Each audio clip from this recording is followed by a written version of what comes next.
AK라디오 월요일 코너 월드아이 시간입니다. 오늘도 이현우 기자님과 함께 이야기 나눠보겠습니다. 기자님 안녕하세요. 네, 안녕하세요. 오늘 다룰 이야기의 주제, 바로 중국 최대 IT 기업 화웨이인데요. 지난 몇 년간 미국의 대중무역 분쟁이 계속되면서 한동안 화웨이가 국제 이슈에서 크게 주목받지 못했는데 네. 최근에 이제 또 중국 시장에서 화웨이가 애플을 완전히 밀어냈다 이런 기사가 나오면서 다시 또 좀 주목받기 시작했잖아요. 네, 그렇습니다. 그리고 또 요즘에 또 그 빅테크 관련주들 완전 네. 박살나고 있지 않습니까? 그렇죠. 네, 그래서 뭔가 그 반대급부로 좀 화웨이가 다시 수면으로 나오는 것 아닌가 싶기도 한데 최근에 이렇게 화웨이가 갑자기 주목받는 이유에 대해서 먼저 좀 설명해 주시면 좋을 것 같아요. 네, 뭐 일단 방금 말씀하신 대로 일단 중국 현지 시장에서 애플이 이번에 2분기 연속 매출이 감소했다는 좀 충격적인 뉴스가 나왔었습니다. 그래서 화웨이가 더 주목을 받은 부분이 있는데요. 중국 시장에서 애플 매출이 지난 1분기에 8.1%가 줄어들었는데 2분기에 또 6.5%가 줄어들었습니다. 그러니까 줄어든 폭 자체는 좀 이제 경감이 됐는데 8%대에서 6%대로 떨어졌는데 문제는 이제 1분기, 2분기 연속으로 매출이 감소를 하면서 진짜 지금 가뜩이나 빅테크 주들 관련을 해서 악재들이 쏟아지고 있는 가운데 이게 좀 더 주목을 받게 됐어요. 근데 또 이러다 보니까 세계 빅테크 시장을 지금 양분을 하고 있는 게 또 미국과 중국이다 보니 가뜩이나 지금 뭐 인텔의 구조조정 이야기 나오고 그리고 엔비디아가 계속 폭락하고 있는 시끄러운 미국 주식시장에서는 굉장한 악재로 또 작용을 했는데요. 그리고 또 애플 매출을 뒷걸음치게 만든 주요 원인이 또 화웨이가 이제 시장을 장악했기 때문이다. 이런 해석이 나오면서 이제 다시 스포트라이트를 좀 받은 게 아니냐 이런 해석이 나오고 있습니다. 이제 화웨이가 스포트라이트를 받고 있는 김에 조금 현재 이제 화웨이 사업 성과에 대해서 좀 살펴보자면 네. 최근에 이제 화웨이가 자율주행 시스템이랑 중저가 플립폰을 잇따라 출시한다고 밝혔잖아요. 네, 그렇죠. 그래서 고급 자율주행 시스템인 첸쿤 ADS 3.0 그리고 노바 시리즈의 첫 플립폰인 노바 플립을 출시한다고 이제 8월에 출시한다 이렇게 밝혔는데 네. 노바 플립 같은 경우는 내일이죠. 6일에 네. 그 사양이랑 가격이 또 공개될 예정이라고 하니까 좀 지켜봐야 될 것 같고 근데 사실 또 화웨이가 2019년에 이제 트럼프 전 미국 대통령의 대중 제재 때문에 네. 스마트폰 사업을 거의 접다시피 했었잖아요. 네. 네. 그러다가 이제 지난해 8월에 중국 파운드리 업체 SMIC에서 생산한 7나노미터 공정칩 기린 9000이라고 읽어야 되나요? 기린 9000? 네, 그렇게. 네. 요걸 탑재한 이제 메이트 60 프로를 출시하면서 스마트폰 사업이 또 회복되기 시작했다. 이렇게 알려졌어요. 그래서 1분기 실적을 좀 보면은 화웨이가 전 세계 폴더폰 출하량 310만 대 가운데 35%나 차지한다. 네. 그래서 삼성전자를 따돌리고 처음으로 1위에 올랐다. 이런 이야기가 또 나왔고 말씀 주신 것처럼 애플의 아이폰은 물론이고 이제 삼성전자의 폴더폰 점유율도 계속 떨어지는 추세다. 이런 또 이슈가 있더라고요. 이제 의아한 게 2019년 5월부터 미국이 이제 화웨이를 죽이고 있는데 그렇죠. 네. 이제 사실상 좀 블랙리스트로 이제 화웨이를 명단에 올렸잖아요. 네. 그래서 미국에서 사업을 할 수도 없고 거래를 할 수도 없는 상황인데 이제 그로부터 5년이 지난 현재 시점에서 딱 봤을 때 오히려 더 발전한 그런 모습을 보여주고 있단 말이죠. 이렇게 좀 미국의 무자비한 때리기에도 불구하고 화웨이가 시장 점유율을 이렇게 확대할 수 있었던 이유가 뭔가요? 일단은 지금 대부분 매체들에서 외신들에서 지금 이유를 찾고 있는 것 중에 하나는 중국 정부가 굉장히 전폭적으로 지원을 해줬다. 그 덕분에 이제 말씀해 주신 것처럼 5년 전에 비해서 오히려 많이 성장한 모습을 보여줬다는 건데요. 얼마 전에 이제 월스트리트 저널을 비롯해서 이제 서방 언론들에서 주로 많이 나왔던 내용이 중국 정부가 이제 미국의 전방위 제재가 시작이 된 2019년부터 이제 화웨이에 굉장히 많은 보조금을 지급을 했다는 내용이었어요. 최근 5년 동안 화웨이가 중국 정부에서 보조금으로 받은 액수만 따져봐도 한 30억 달러, 우리 돈으로 한 4조 원이 넘는 돈인데요. 그리고 중국 정부가 또 그것뿐만이 아니라 매출에도 신경을 많이 써줬습니다. 정부에서 이제 조달을 받았던 계약 규모도 50억 달러로 거의 7조 원에 이른 걸로 알려졌어요. 이런 식으로 이제 전폭적으로 지원을 하다 보니 그리고 중국 정부가 이제 미국의 제재 이후부터 국산품 장려 운동을 굉장히 세게 걸었습니다. 그러면서 이제 여러 프로모션도 같이 해줬어요. 그러다 보니 화웨이가 중국 내수 시장을 거의 장악을 해버렸다. 이런 얘기가 나왔는데요.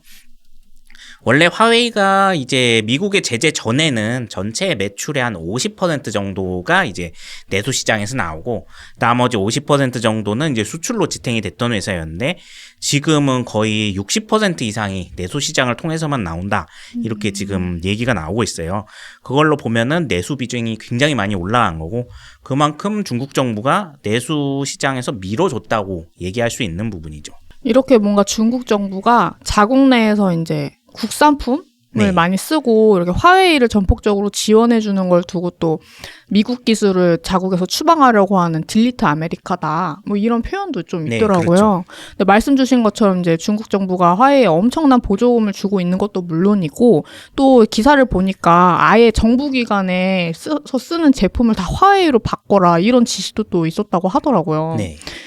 이게 좀 국산품 장려 운동의 또 일환인가 이런 그렇죠. 생각도 예. 드는데 근데 여기서 또 한 가지 궁금한 점은 화웨이가 아무리 뭐 중국 최고의 기업이라고 할지라도 어쨌든 정부 기관은 아니잖아요. 민간 기업인데 이렇게까지 중국 정부에서 좀 밀어주는 거는 뭔가 이유가 있지 않을까 이런 생각이 들거든요. 왜 이렇게 밀어주는 거예요? 네, 이 부분이 사실 이제 화웨이라는 회사의 정체성과 관련된 부분으로 네. 사실 이제 우리나라뿐만 아니라 미국과 서방 국가들도 이 부분에 대해서 굉장히 오랫동안 좀 의문점을 갖고 있었습니다. 화웨이라는 회사 자체가 사실 이제 형태도 그렇고 전반적으로 정체성이 굉장히 애매모호한 회사이기 때문인데요. 화웨이가 이제 규모로만 따지면 지난해 매출만 우리 돈으로 131조 원 정도 되는 회사입니다. 그리고 전 세계 임직원을 다 합치면은 20만 명이 넘는 회사예요. 정말 어마어마한 규모의 회사인데 그런데 이제 이 정도 되면은 당연히 뭐 뉴욕 증시든 그쵸. 상하이 증시든 어디든 상장이 될 법도 한데 여전히 비상장사입니다. 그리고 이제 뉴욕 증시, 상하이 증시뿐만 아니라 어느 나라 증시든 간에 한 번도 나는 상장을 하겠다. 상장 의지를 내비친 적이 없어요. 수상하네요. 예, 그렇죠. 거기다가 이제 회사의 정확한 지분 구조, 그리고 지배 구조에 대해서도 공시를 한 적이 없습니다. 그러니까 굉장히 깜깜이 회사라는 얘기죠. 어마어마하게 큰데. 일단 화웨이가 공식적인 입장을 내세운 거 있어요. 뭐냐 하면은 화웨이는 비상장 독립기업이다. 그리고 정부나 제3의 공기업이 소유를 한 회사가 아니다. 그리고 설립자인 런정페이 회장은 지분을 1.14%를 갖고 있고 나머지 지분은 화웨이의 이제 중국 내 직원이 한 10만 명 정도 되는데 그 사람들이 우리 사조 신탁 제도에 따라서 이제 대부분의 지분을 소유를 하고 있다. 그리고 이들이 투표를 통해서 화웨이 각 지역의 대표도 선출하고 있다. 이런 내용이었어요. 근데 이게 비상장 기업은 모르는 거 아니에요? 전혀 알 수 없죠. 그냥 이렇게 주장만 하고 그렇습니다. 있는 거죠? 물론 이 공식 입장 말씀해 주신 대로 뭐 중국 내에서도 믿질 않고 있거든요. 정말로 단순 민간 기업이면은 아무리 대기업이라고 해도 국가가 이렇게 전폭적으로 밀어주는 건 쉬운 일이 아닙니다. 그렇죠. 어떻게 보면은 이제 정경유착 의혹이 제기가 될 수 있는 문제거든요. 정경유착인 것 같은데요? 예, 사실상 그렇죠. 게다가 또 화웨이라는 회사가 정말 특이하게 사내 규약 중에 화웨이 기본법이라는 게 또 있습니다. 아, 법이 있어요. 규약이? 네, 내부에 법으로 만들어 놓은 게 있는데 네. 여기에 굉장히 이제 의미심장한 조항이 하나가 있어요. 뭔데요? 뭐냐면 이게 7조에 있는 건데 화웨이는 산업으로 국가에 보답을 한다. 위대한 조국의 번영을 위해 중화민족의 진흥을 위해 꾸준히 노력한다. 이런 대목이 있어요. 그러니까 이게 사실 공기업도 아닌 회사가 무슨 민족을 위해서 이런 공기업도 이런 그렇죠. 명칭을 쓰지 않을 것 같은데. 국가주의적인 이게 네. 자본주의 국가들은 굉장히 이해하기 힘든 이거를 자기네 사내 규약으로 집어넣은 거거든요. 그리고 사명 자체도 이 화웨이가 정확하게 무슨 뜻인지 아세요? 화는 중화의 화자일 것 같아요. 네, 그렇습니다. 웨이는 모르겠어요. 그거는 이제 유위라고 해가지고 뭐 희망한다, 희망하는 것을 따른다, 뭐 위한다 그런 뜻인데 정확한 의미는 이게 중화유위라는 사자성어에서 따온 이제 이름이에요. 그 결국에는 무슨 의미냐면 중국의 이제 화는 이제 번영한다는 뜻이거든요. 번영을 이제 약속한다, 기원한다 이런 의미입니다. 그냥 정부기관 아니에요? 이 정도면? 거의 뭐 그렇다고 볼 수 있죠. 이 사명부터 네. 해가지고 그러다 보니까 이 회사가 전반적으로 다 이제 깜깜이 공시를 하고 있고 국가에서도 이거에 대해 전혀 터치를 안 하면서도 엄청난 보조금을 밀어주는 거는 사실상 이 기업의 형태는 이제 국영 기업이거나 아니면은 적어도 이제 중국 공산당 산하에 있는 그러니까요. 어떤 조직이 아니냐 이런 의혹들이 끊임없이 나오고 있죠. 근데 또 말씀 주신 내용 생각해보면 어쨌든 자본주의 국가랑 다르니까 그렇죠. 뭔가 공산주의 국가니까 뭐 그런 면이 일면 있겠다 이렇게 싶은 생각도 드는데 또 무엇보다도 그 화웨이의 창업주인 그 런정페이가 네. 중국 인민해방군 출신이라고 네, 하잖아요. 그렇죠. 그러면은 아무래도 군인 출신이니까 네. 정부와 더 좀 밀착하고 말씀 주신 것처럼 국가에 이바지한다. 이런 중화를 위하여 이런 정신이 약간 뼛속부터 있는 사람이 아닐까 그런 생각이 드는데 실제로 이분은 어떤 분이에요? 네, 사실은 이 런정페이란 인물 자체는 거의 중국에서 설명을 하는 거는 굉장히 교과서적이고 그리고 이제 위인전에 등장할 만한 커리어를 가진 사람이에요. 그러니까 근데 좀 앞뒤가 안 나는 부분이 많습니다. 이분의 커리어 전반적으로 보면은 중국 인민해방군 공군 소속 장교였어요. 그랬다가 1983년에 인민해방군이 이제 병력 감축 프로젝트를 하게 됐습니다. 왜냐하면 당시에 이제 병사가 너무 많다. 병력을 감축을 하면서 군대 첨단화를 하겠다. 무기를 많이 수입했던 시점이에요. 그래서 이제 말하자면은 구조조정을 당하셨습니다. 그래서 군복을 벗게 되셨고요. 그 이후에 이제 한 4년 정도 지나서 1987년에 이분이 화웨이라는 회사를 세웠어요. 근데 원래 이 회사가 뭐 하던 회사였다고 하면은 당시 홍콩에서 이제 뭐 해외에서 이제 서버 교환기나 통신 장비 같은 게 한창 들어가던 시점이었어요. 그거를 이제 홍콩에서 사가지고 본토로 납품을 하는 말하자면은 사실상 보따리 장사를 하던 기업이었다는 얘기입니다. 근데 이게 대박이 났다는 거예요. 그러고 갑자기 이 회사가 엄청나게 몇 년 안에 커져가지고 이제 중국을 대표하는 중국의 애플이 됐다. 이게 지금 중국 정부와 화웨이가 얘기를 하는 이 회사의 성공 신화입니다. 수상하네요. 네, 말이 안 되죠. 수상해요. 물론 이것도 지금 아무도 안 믿고 있어요. 또 런정페이라는 이 양반이 가장 큰 문제가 뭐냐 하면은 그냥 일반 군인 출신이 아니라는 점이에요. 그러면 좀 속이 특별했어요? 그러니까 이 사람이 원래 이제 충칭 대학을 나온 사람인데 거기에서 정보 기술 분야, IT 분야에서 굉장히 깊이 연구를 했던 사람으로 알려져 있고 그리고 인민해방군 산하에 정보기술연구소라는 곳이 있는데 이곳의 연구원으로 거의 10년 가까이 이제 특수한 기술을 연구를 했던 사람으로 알려진 사람입니다. 근데 그러다가 갑자기 공군 장교로 발령이 났었고 그래서 인공위성 첩보부대를 만들었는데 거기에 있다가 갑자기 또 은퇴를 한 다음에 화웨이가 세워진 거예요. 그리고 화웨이가 또 이제 의혹을 많이 받은 부분이 초창기에 홍콩이랑 그 본토의 통신 장비 중개업을 했던 건 사실입니다. 그건 맞는데 실제로 이 회사가 엄청나게 빨리 성장을 할 수 있었던 배경은 이런 통신 장비 매각이 아니고 군용 레이더나 아니면 이제 만리 방화벽이라고 하는 중국의 보안용 인터넷 방화벽 제작 이런 군사 분야로 큰 회사예요. 이게 이제 민간 매출 규모보다 훨씬 거대하게 작용을 했고 중국 인민해방군에서도 여기 매출을 이쪽에 상당히 많이 몰아줬습니다. 미국에서도 사실 화웨이에 대한 규제 이야기가 정확하게 등장을 한 시점이 이제 2003년부터였는데요. 당시에 이제 미국이 이라크와 전쟁을 했던 시점이었죠. 근데 이게 단순히 뭐 민간 핸드폰이나 서버 파는 회사인 줄 알았던 화웨이가 만든 레이더가 이라크 군 기지에서 발견이 됐었다는 거예요.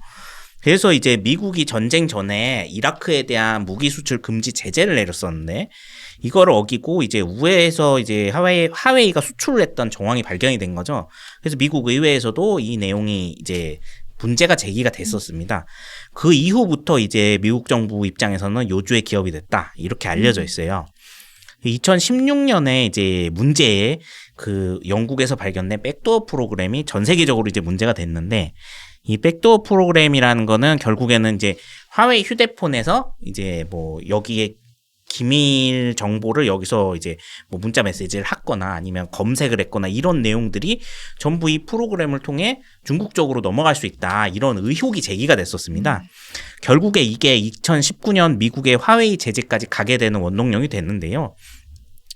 여기서도 이제 미국 정부가 다른 민간 기업보다도 굉장히 강력한 제재를 가했던 이유가 바로 이제 화웨이란 회사가 원래 민수용 이런 핸드폰만 만들던 회사가 아니라 이제 군수 무기나 아니면 레이더 같은 거 이런 특수한 물건들을 많이 만들어서 이제 납품을 하던 회사였기 때문에 그리고 인민해방군이랑 굉장히 가까운 이제 기업이었기 때문에 더 강력하게 제재를 했다 이런 분석들도 나오고 있습니다. 말씀 듣다가 생각난 건데 좀 된 얘기긴 한데 네. 런정페이 딸 있잖아요. 네. 그분도 약간 미국의 그런 이란 제재 그것과 관련해서 뭐 좀 혐의가 있다. 이래서 공항에서 막 체포됐다 이런 기사가 있었던 걸로 제가 기억을 네, 하거든요. 그래서 캐나다에서 오랫동안 예. 그래서 막 보석금 엄청 많이 물고 네. 막 중국에서 막 광분이 일어났다 네, 이런 기사가 그렇습니다. 있었는데 그걸 보면 어쨌든 엄청 대기업의 딸을 그렇게 공항에서 체포할 정도면은 미국이 되게 화해를 많이 견제하고 있구나 약간 신경 쓰고 있구나 이런 생각도 좀 하게 되는데 이런 과거의 이런 사례들을 쭉 비춰봤을 때 이제 화웨이가 이제 5G 시스템을 각국에 설치한다 이런 얘기가 나왔었잖아요. 네, 그렇죠. 근데 이거를 그렇게 따지면 미국이 제재를 할 수밖에 없었을 것 같다는 생각도 들어요. 네. 실제로 화웨이가 그 백도어 프로그램을 이용해서 정보를 이렇게 빼간 그런 사례 같은 게 있어요? 이게 공식적으로 뭐 화웨이 서버를 통해서 국가 기밀이 넘어갔거나 군사 기밀이 넘어갔다 이런 내용이 구체적으로 제기되진 않았어요. 왜냐하면은 이런 걸 당했다 아니면 뭐 이런 방식으로 당했다는 내용 자체도 잘못하면은 그거 자체도 국가 기밀이 될 수 있는 상황이거든요. 그런데 아무래도 지금 뭐 미국이나 아니면 유럽이나 서방 국가들이 전반적으로 이 제재에 동참을 하는 걸 보면은 피해 사례가 없진 않았을 것이다. 아무래도 어느 정도 실증 피해 사례가 있었기 때문에 미국에서 저렇게까지 하는 것이 아니냐 이런 이야기들이 나오고 있습니다. 사실은 미국에서 처음 화웨이 제재를 발표를 했을 때는 유럽 국가들 입장에선 좀 반신반의하는 분위기도 있었다고 해요. 그러니까 특히나 이제 중국하고 좀 친밀한 관계였던 독일 같은 나라들은 초반엔 반대를 했었거든요. 근데 아무래도 미국과 중국 간의 패권 다툼이 또 이제 같이 배경으로 있다 보니까 미국 측에서 좀 더 예민하게 받아들인 부분이 없지 않을 거다 이런 여론이 있었어요. 그런데 지금 이제 지난 10일에 독일 정부가 자국의 5G 통신 장비 중에 중국산을 다 퇴출하겠다 이런 발표를 했거든요.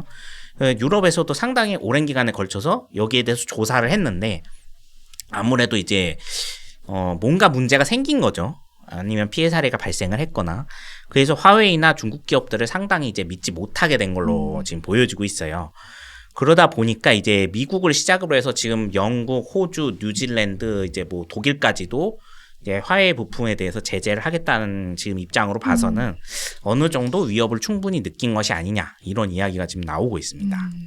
그러니까 확실하게 해킹 사례가 있었다 이렇게 꼭 집어서 말할 수는 없겠지만 뭔가 서방 국가를 중심으로 이런 행동을 취하는 거 보면은 뭔가 그런 정황 증거가 좀 발견되고 있는 게 아니냐 이렇게 유추해 볼 수 있을까요? 네, 그런 거죠. 이제 화웨이가 이제 스마트폰이나 좀 저렴한 IT 기기를 만드는 업체라고 생각하셨던 분들은 오늘 이 내용을 듣고 막 군사 장비, 레이더 만드는 회사다 이런 새로운 지식을 좀 쌓으실 수 있었을 것 같은데 또 화웨이 관련해서 최근에 또 재미있는 기사가 하나 있었잖아요. 네. 이제 지난달 23일에 화웨이가 전 세계를 대상으로 천재 소년을 영입하겠다. 이런 채용 공고를 냈어요. 네, 그렇죠. 근데 이게 2019년부터 이런 모집 공고를 했다고 하더라고요. 네. 이게 어떻게 보면 미국의 그런 제재 시점과 맞물린 게 아닌가 싶기도 한데 이제 그 내용을 보면은 성별, 나이, 학력, 전공과 상관없이 이제 과학 천재들을 영입하겠다. 네. 근데 또 제일 화제가 된 건 뭐니 해도 연봉. 네, 어마어마했죠. 네, 최대로 많이 받을 수 있는 연봉이 201만 위안이라고 해서 하나로 3억 8천만 원이라고 하더라고요. 네. 그래서 엄청나게 획기적인 그런 연봉을 제시한 게 아닌가 싶은데 역시 이렇게 화웨이가 뭔가 천재 소년 모집에 열을 올리는 이유는 이런 미국을 비롯한 서방 국가의 제재를 벗어나기 위한 조치다 이렇게 풀이해 볼 수 있겠죠. 네, 이거 굉장히 지금 상징적인 조치로 지금 해석이 됐는데요. 지금 사실 중국 정부가 고민하고 있는 부분 때문에 더 이렇게 좀 과시적인 성격의 광고를 한 것이 아니냐 이렇게 얘기가 나오고 있어요. 사실 중국이 지금 가장 고민하는 부분이 반도체 분야에서 AI용 칩 개발입니다. 이걸 위한 반도체 전문 인력을 키워내는 게 이제 보통 일이 아니기 때문에 사실 화웨이를 중심으로 중국 정부가 그동안에 재정을 엄청나게 쏟아부어서 미국과 서방의 반도체 기술 추격에 나서긴 했어요. 아까 말씀해 주신 대로 7나노 반도체 같은 경우에는 자체 생산에 성공했다고 지금 얘기가 나왔었잖아요. 근데 문제는 그런 이제 지금까지 어느 정도 상용화된 기술들은 어느 정도 자금을 얼마든지 투입을 해서 따라갈 수가 있는데 문제는 이제 원천 기술이 없다 보니까 앞으로 미래 기술을 따라가기 상당히 힘든 상황이라는 겁니다. 사실 반도체라는 것 자체가 각 라인별로 국제적인 분업화가 상당히 심화된 그런 이제 사업 분야고, 그리고 이게 그 중국에서 얘기하는 자력 갱생을 하려면은 이거를 중국 본토의 모든 라인에 다 넣어서 말 그대로 수직 통합을 시켜야 되는데 그런 대규모 기업을 만드는 건 대단히 어려운 일이고, 무엇보다 인력이 굉장히 지금 중국 정부 입장에서는 이런 대규모 공장 시설을 만들려면은 굉장히 많은 인력이 필요하거든요. 기술자들이 많이 필요한데 이게 상당히 부족한 상황이라고 합니다. 이게 중국도 우리나라랑 상당히 비슷하게 이공계 기피 현상이 좀 심한 편이에요. 네. 예.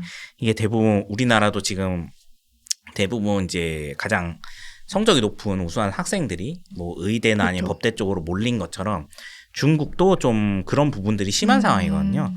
그리고 경기도 지금 굉장히 악화가 되다 보니까 중국서도 또 젊은이들 중에 이제 탕핑족이라고 그냥 아예 취업을 안 하고 이제 쉬었다 이런 청년들이 굉장히 많이 늘어난 상황이거든요. 그러다 보니까 이제 거기다가 또 중국도 고령화가 상당히 심화가 됐고 저출산 고령화가 우리처럼 지금 같이 진행이 되고 있는 상황이에요. 그러다 보니까 이런 상황에서 자체적인 인력 확보가 가장 중요한 문제가 돼버렸고, 그래서 화웨이가 아까도 말씀드렸지만 정부랑 상당히 가까운 기업이잖아요. 네. 그래서 아마 그런 캠페인성으로 더 세게 이런 움직임을 보이는 게 아닌가 그렇게 해석이 됩니다.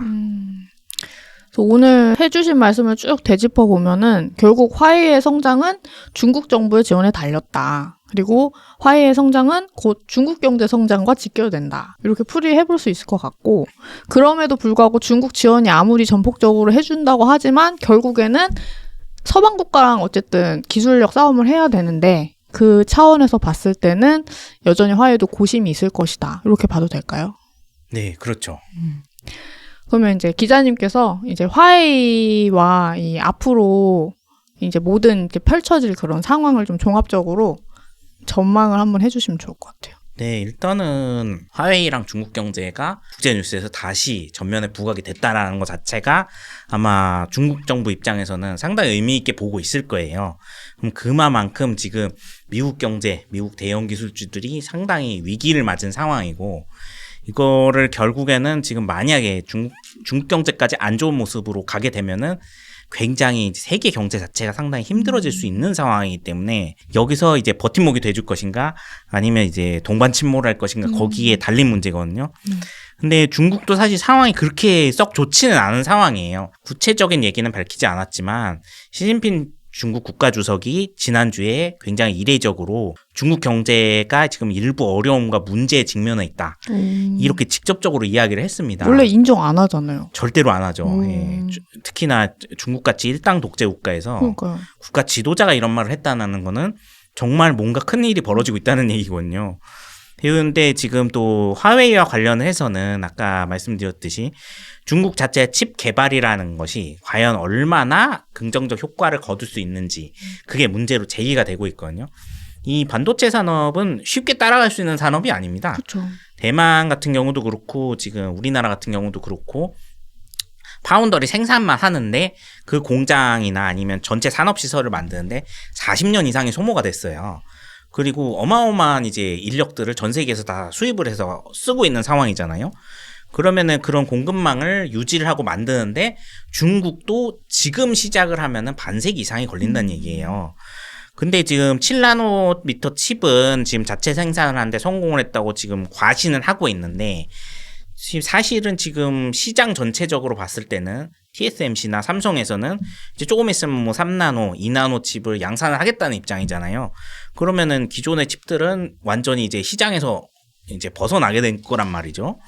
그러면은 이제 그거를 따라가려면은 지금보다 훨씬 많은 자본을 투입을 하고 훨씬 많은 인력이 들어가야 되는데 미국의 제재 압박이 아직도 계속되고 있다 보니까 이런 최신 칩들은 아예 제작할 수 있는 기계들도 수입을 할 수 없는 지경이에요.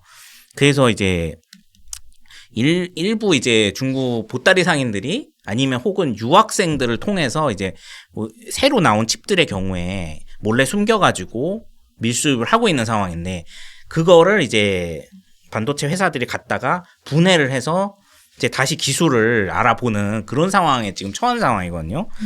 그 결국에는 미국과의 관계 개선이 이루어지지 못하면은 화웨이도 그렇고 중국 경제도 굉장히 큰 위기가 올 수 있는데 지금 이제 중국 정부에서 원하는 건 그것 때문에 아무래도 이제 우리가 협상을 할 수 있는 대상은 지금 트럼프 전 대통령으로 보고 있는 거죠. 그 전에도 물론 이제 대중 제재를 시작을 했지만 트럼프 행정부 때는 확실하게 중국 쪽이 요구한 게 있었어요. 그러니까 너희가 뭐 중국이 이제 뭐 미국의 이제 규제에 맞춰서 수출을 줄여라 아니면 뭐 미국산 제품의 수입을 늘려라 이런 식으로 어찌됐든 미국 쪽에 경제 유리하게 아니면은 대규모 수천억 달러에 달하는 이제 자금을 사실상 미국 쪽으로 옮겨라 이런 식으로 이제 돈을 주면 해결할 수 있는 부분이 있었단 말이죠. 네. 근데 바이든 행정부는 결이 완전히 다릅니다. 바이든 행정부의 경우에는 지금까지 이 제재를 훨씬 강화를 시켰었고 그리고 바이든 행정부는 중국이 이제 미국과 군비 경쟁 그리고 경쟁에서 완전히 따라올 수 없을 정도로 한 10년에서 15년 정도 뒤질 때까지 이제 완전히 뒤처질 때까지 제재를 할 그런 모양새였기 때문에 만약에 이제 미국의 민주당 정권이 이제 다시 이어져서 바이든 행정부가 사실상 2기를 맡게 되면 해리스 부통령이 되면은 사실상 바이든 행정부의 정책이 계속 갈 거란 말이죠. 그렇죠. 그럼 그 대중 정책이 계속 가게 되면은 중국은 미국과의 화해는 굉장히 어려워질 것이고 그래서 경기가 더 이제 힘들어질 수 있다는 얘기가 나오고 있고요. 화웨이도 마찬가지고 반대로 만약에 트럼프 행정부가 2기가 집권을 하게 되면은 미국도 그렇게 상황이 좋지 않고 트럼프 행정부는 대체적으로 이제 경제 부분에 집중을 하고 나머지 패권 부분이나 이런 부분에서는 좀 여지를 두고 있는 정권이기 때문에 뭐 그런 부분에서 중국과 어떻게든 협상을 하려고 할 것이다. 이런 부분에서는 중국은 그것 때문에 이제 트럼프 전 대통령을 지지를 하는 입장이라고 하고요. 물론 이제 미국 대선이 앞으로 어떻게 흘러갈지 전혀 알 수가 없기 때문에 이 부분은 완전 미지수로 남아있지만 그 결과에 따라서 화웨이도 그렇고 중국 경제도 앞으로 전망이 굉장히 달라질 것으로 그렇게 해석이 되고 있습니다. 오늘 이렇게 미국의 대중 제재에 의해서 화웨이가 어떻게 변모를 하고 있는지 그리고 이제 앞으로 남은 미국 대선과 관련해서 화웨이가 어떤 태도를 취할 것인지까지 쭉 정리를 해주셨는데 어쨌든 화웨이가 이제 스마트폰 폴더블 사업이랑 반도체 칩에 집중하고 있는 만큼 한국 기업도 큰 영향을 받을 거라고 보여요. 그래서 앞으로도 이제 미국 대선을 중심으로 해서 중국 정부의 그런 행보, 화웨이의 앞으로의 전망을 좀 저희가 눈여겨봐야 할 것 같고 오늘도 이렇게 유익한 정보와 분석을 전해주신 이현우 기자님 감사드립니다. 네, 감사합니다. 네, 그럼 저희는 다음 주 이 시간에 다시 찾아뵙도록 하겠습니다. 감사합니다.